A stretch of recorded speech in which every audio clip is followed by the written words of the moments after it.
বন্ধুরা, আমরা আজকে চলে এসেছি বংশীহারি ব্রিজে নিচে ভিডিও তোমরা কারা কারা চেনো বংশীহারি ব্রিজ একটু কমেন্টে জানিও।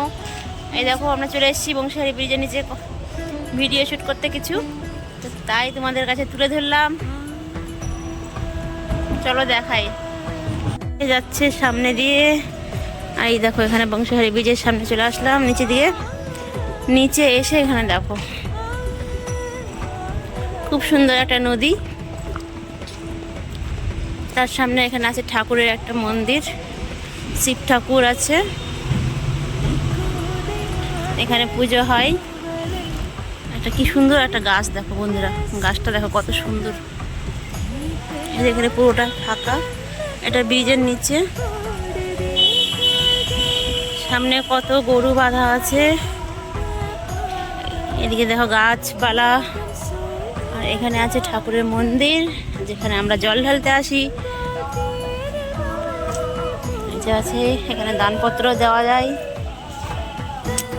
আর এই দেখো এখানে ঠাকুরের মন্দির, এখানে গাছের নিচে কিছু ঠাকুর আছে, এখানে শিবলিঙ্গ আছে,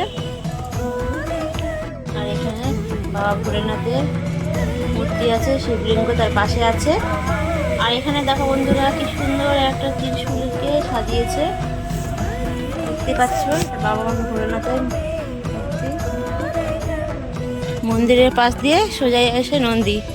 এই দেখো এটা নদীর নিচেটা, কি সুন্দর ভিউটা দেখো বন্ধুরা, দারুণ ভিউ। আর একটা খুব সুন্দর নৌকা আছে, এই দেখো নৌকাটা দেখতে পাচ্ছ তোমরা, কত সুন্দর এটা নৌকা, এখানে সাজিয়ে রেখেছে নৌকাগুলো।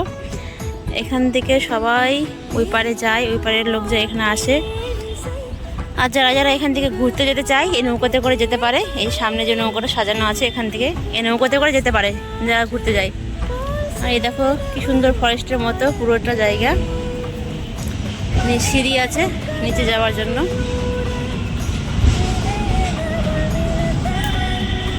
আমার ছেলে এগিয়ে যাচ্ছে হাঁটতে হাঁটতে। আর ওই দেখো ব্রিজের উপরটা, ব্রিজের উপর দিয়ে গাড়ি যাচ্ছে। তো এইটুকুই ছিল আমাদের বংশীহারি ব্রিজের দৃশ্য, যা তোমাদের কাছে তুলে ধরলাম। কেমন লাগলো সকল বন্ধুরা একটু কমেন্টে জানিও। আর এই দেখো এখানে আছে একটা শিবলিঙ্গ, বট গাছের নিচে একটা শিবলিঙ্গ আছে, দাঁড়াও জুম করে দেখাই। এই দেখো